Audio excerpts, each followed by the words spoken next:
la repentance et la demande de pardon. S'agissant de la demande de pardon, el-istighfar, elle est de deux sortes, singulière et liée à la repentance.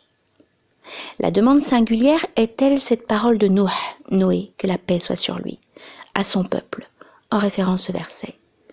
Implorez le pardon de votre Seigneur, il est celui qui ne cesse de pardonner, il vous enverra du ciel une pluie abondante. Ou celle de Salih à son peuple, en révérence ce verset. Si seulement vous demandiez pardon à Dieu, peut-être vous serait-il fait miséricorde.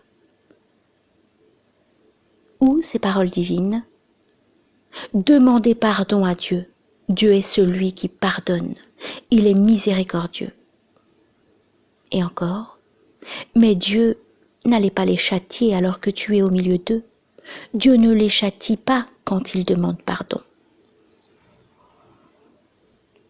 Pour ce qui est de la demande de pardon liée à la repentance, elle est telle dans ce verset, demandez pardon à votre Seigneur, puis revenez vers lui.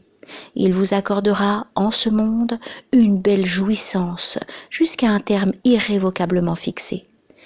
Il accorde sa grâce à tout homme qui en a déjà bénéficié.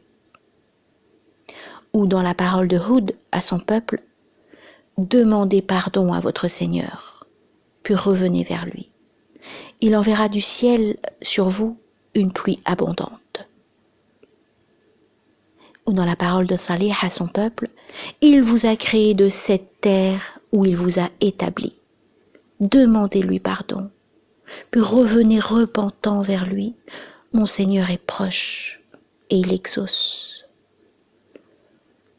Ou dans la parole de Shuaib, en référence ce verset, demandez pardon à votre Seigneur, puis revenez repentant vers lui. Mon Seigneur est miséricordieux et aimant. Donc la demande de pardon singulière est comme la repentance, ou plutôt c'est la repentance même tout en renfermant la demande de pardon à Dieu, à savoir l'effacement du péché, l'élimination de son effet et la prémunition contre son mal. Il ne s'agit pas, comme certains l'ont cru, de la préservation, car Dieu préserve celui à qui il pardonne et celui à qui il ne pardonne pas. Mais la préservation fait partie de la signification de la repentance. Voilà la demande du pardon qui empêche le châtiment, comme dans cette parole divine. Dieu ne les châtie pas quand ils demandent pardon. En effet, Dieu ne châtie pas un homme qui demande pardon. Quant à celui qui s'obstine à commettre le péché et qui demande à Dieu de lui pardonner, il ne s'agit pas là de la demande de pardon générale. C'est pourquoi il n'est pas à l'abri du châtiment.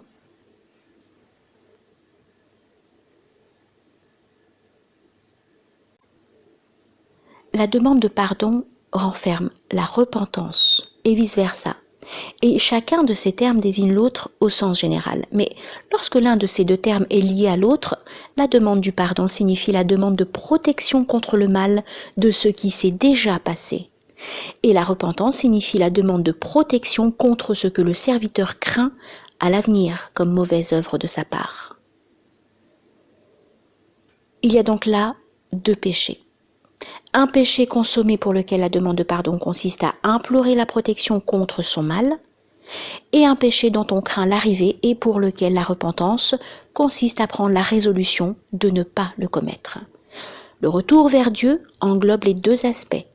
Un retour vers lui pour qu'il protège le serviteur contre le mal de ce qui est arrivé, et un retour vers lui pour qu'il le protège contre le mal qu'il appréhende dans le futur, contre le mal de son âme et de ses mauvaises œuvres.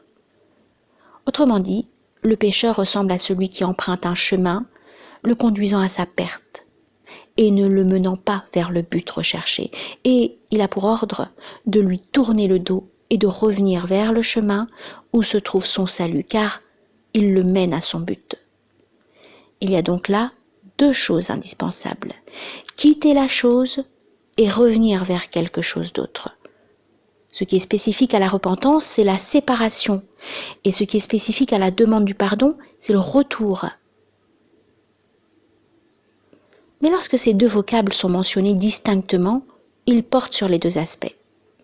De même, la demande de pardon connote l'élimination du dommage et la repentance vise à rechercher l'apport d'un intérêt. En somme, le pardon sert à se prémunir contre le mal du péché et la repentance sert à obtenir après cette protection ce qu'on aime.